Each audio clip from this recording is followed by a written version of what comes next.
Howdy ho, everybody. Welcome back. And if this is your first time here, just welcome. I am crossing over into unfamiliar territory. I have a Land Rover SUV vehicle, and customer states that the AC blows cool but not cold. And this I can confirm right off the bat. That's not the best. I bought myself a new thermometer, so we're actually going to get a temperature reading out of this one. So let's get it in the shop, see what we got to work with here. The roof inside of this thing reminds me of those Ford Explorers from Jurassic Park. Alrighty, let's install the thermal meter and see what kind of center vent temps we get out of this thing. Okay, it's coming down. We'll check back in a minute. For right now though, popping the hood. Okay, well, first obstacle is going to be to locate the service valves. Oh, got them. There they are. Nice.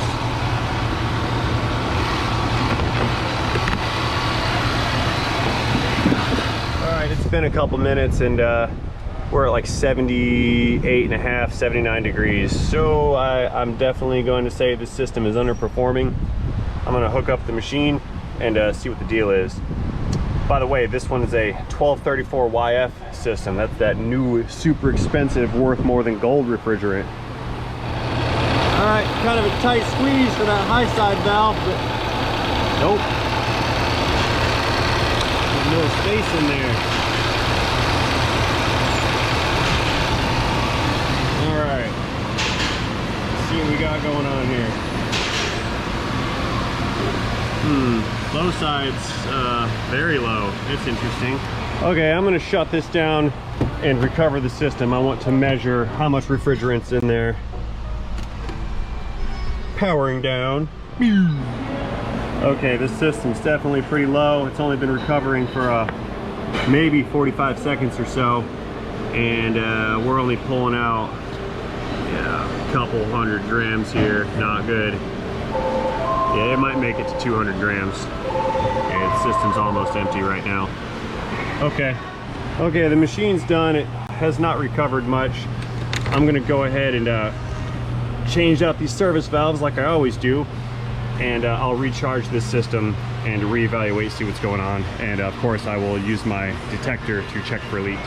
The machine has already done a preliminary leak check. What it does is part of its recovery process. It added a known quantity and then held that quantity in for about 5 minutes and then recovered it again, comparing the measurements of both charges, and the machine determined that there is no leak present in this system. That's not always 100% reliable, but that's how the 1234 YF refrigerant machines are programmed now. What the purpose behind that is to prevent people from just charging systems with known leaks and then letting it ride due to environmental protection reasons.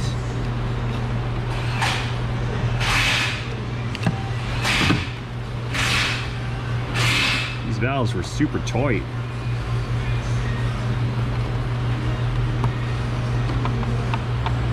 Come out, please. I'm getting bored.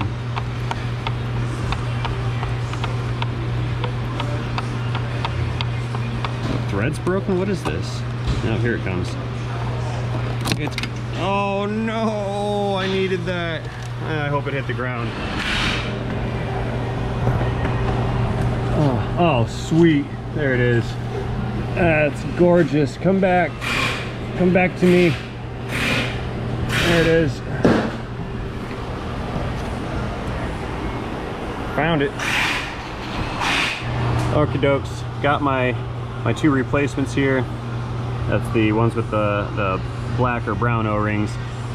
These green O-ringed ones, the original ones, don't look terrible. However, I'm going to change them anyway because that is standard operating procedure when servicing an AC system, at least for me anyway. Okay, the big one goes in the big hole and the little one goes in the little hole. There we go. Let's make them nice and tight.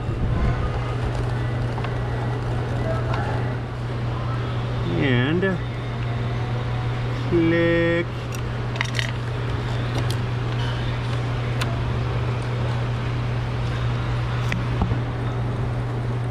This dangling green thing is really bothering me.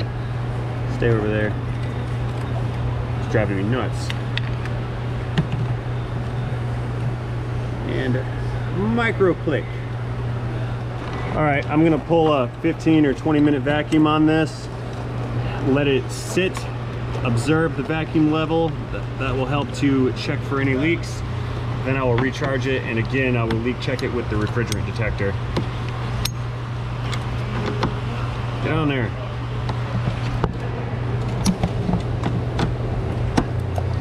There we go. One thing I want to mention, and because I see this all the time, if anybody's in the industry and you're using these an AC machine, when you go to tighten down these wheels to open up the valves, don't crank them open or closed. All you got to do is just tighten them till they stop. If you go too far, it wears out the threads inside of these fittings, and then they get real tough to turn, and they're no longer smooth, which just makes for an aggravating experience. So if you utilize an AC machine, just turn it till it stops, no more. Soapbox for the day over. Okay, vacuum. Let's go. 15-minute vacuum with a leak test. Yes. Let's do it. Alrighty, according to this machine, after being under a vacuum for 15 minutes, we have not moved away from 29.9 inches vacuum. And according to this machine also, it has passed its leak down test. So I am going to install the appropriate charge of refrigerant and fire the system back up, and we will see how it is performing with a full charge. And it looks like the spec is 900 grams plus or minus 10 grams. So I'm gonna do 910 because I always like to charge on the highest available amount. 910 grams. Charging, charge, connect. Yeah, I did that. Come on, let's go. Oh, it's gonna vacuum again because EPA. Thanks, guys. All right, the machine read my mind. As per protocol, it wants me to check for leaks using the leak detection system. It has installed a partial charge, and according to J2913 compliant procedures, I must use that approved scan tool. So I'm going to do that now, according to the EPA. Come here. I certainly hope that this machine meets the new J2913 refrigerant detection standards. Ooh, look at that. 98 degrees in here. That's a little warm. Focus. Yeah, almost 100 degrees inside of this cabin. Crazy. Put the rest of these windows down. Maybe we can get a breeze in here. All right, so the refrigerant detection device has warmed up, and it is now ready to detect refrigerant. So I'm gonna probe these vents as much as I can. Nothing going on here. And I will click the fan. I think the fan's on, yeah. Let's go down to the floor vents as per the testing protocol. And I don't even know if this thing has vents down here. What is this? I don't see any vents. Oh, there's one. There's a vent right up there. Okay. Just probe that in as far as I can get it. And we're just gonna hang out and see if this alarm goes off. Okay, it's been about a minute and I'm not getting any hits on this detector. I'm gonna switch this back to face vents. Oh, it was already on. Okay. I'll check it again. Okay. All right.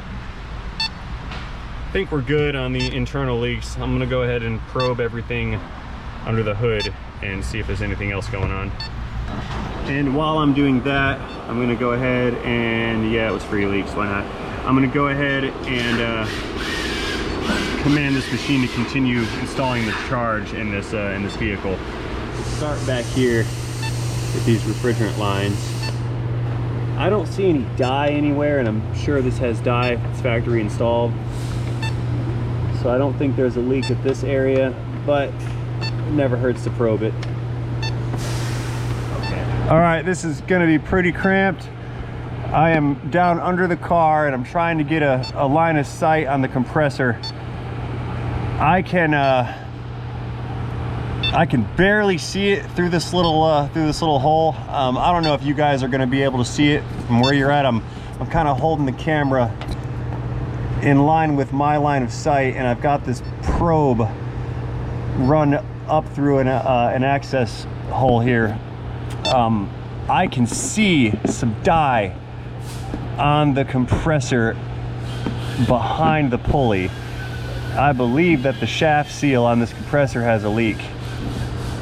I'm pretty sure that's what's going on. Oh no, I've just turned off my machine. My beepity beep stopped. Stand by, I'm gonna fire it back up. So I couldn't get a good solid visual worth of crap just then, so I'm gonna try to pull off this panel right here and maybe get more visual access, because I need to confirm that compressor leak. Because I imagine this compressor is big bucks, and I'm not going to go off of probabilities at this point. Unfortunately, I don't have a lift available right now, and I'm in my flat stall trying to do this. Come here, you fucking thing.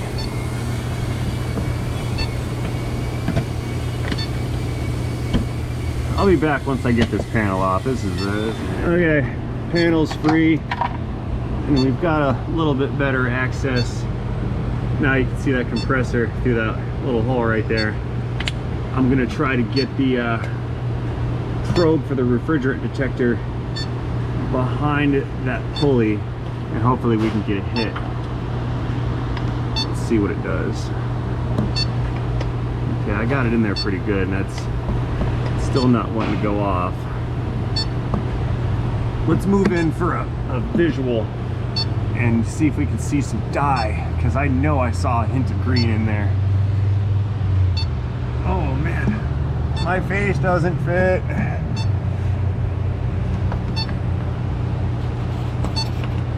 Okay.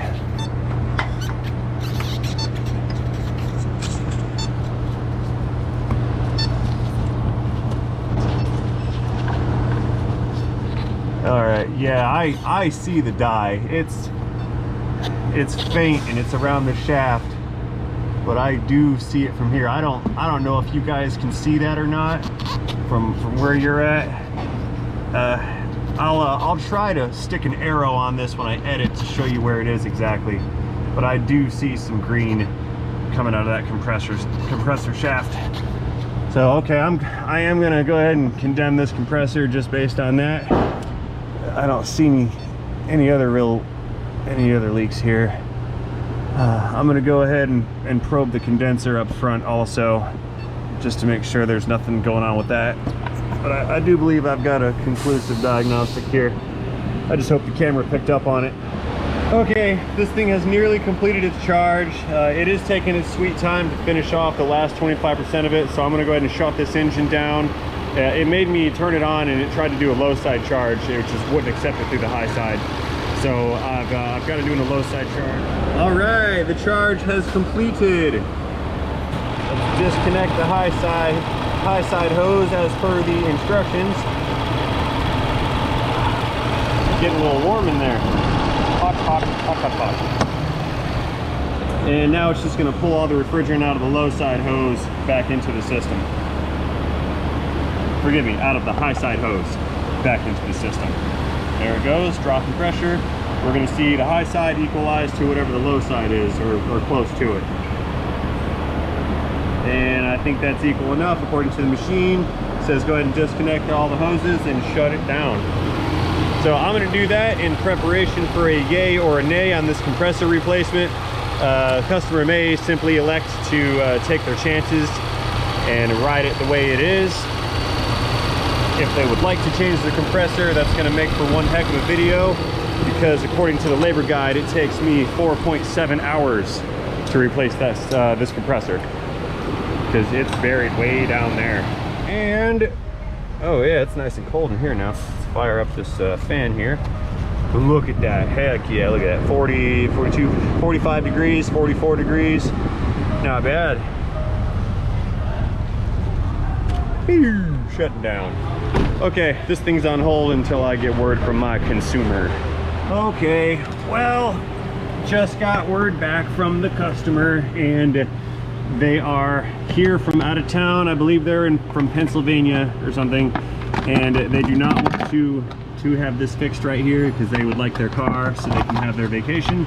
I don't blame them on that at all. And they said they'll have their guy back up home fix it when they return. So they thanked me for the diagnostic efforts that I put in, and we're gonna go ahead and ship this right now as it is. So they are gonna have AC because I recharged it. I don't know if they're gonna have a heat shield or not because I can't seem to get this to go back in. Maybe it goes like this.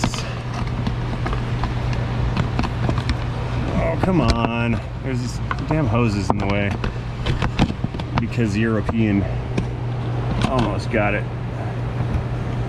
So, all that being said, I'm just gonna throw this panel back on and back this thing out. That's the clip I wanted. I was really kind of hoping I was going to get to do this job because it was going to be a departure from some of the normal work that we do here. And one more clip right there. And there's the other one. And I know there's going to be some re in the comment section about, you know, recharging a system that we know has a leak. I can do that. It's acceptable and it's okay. Due to the new standards imposed by the EPA that are programmed into my machine, since the machine passed the leak test, that's not even going in. Since the machine passed this vehicle with its pre-programmed leak test, I can send it like this because it is not dumping refrigerant into the atmosphere. Come on, last one, go in. Got it. Okay, so slight change of plans. I actually backed this car out and parked it and turned it back in as it was. And the customer called back a couple hours later, and they decided that they were just going to have it fixed since the car was already at the shop. Which is cool, because I'm glad to be able to do something a little different. However, I'm not glad because this thing is a Rover and I do not like to work on European stuff. I've already made the part 2 repair video of this compressor change, and if you click the link below or the one in the pinned comment, you will see why I dislike European vehicles. All that being said, I hope you guys enjoyed this video, and I hope you enjoy part 2 even more. I'd like to thank everybody here for watching, and to remind every one of you to have a great day. On a side note, if you're wondering about this toolbox footage, there's also going to be a link to that video in the description.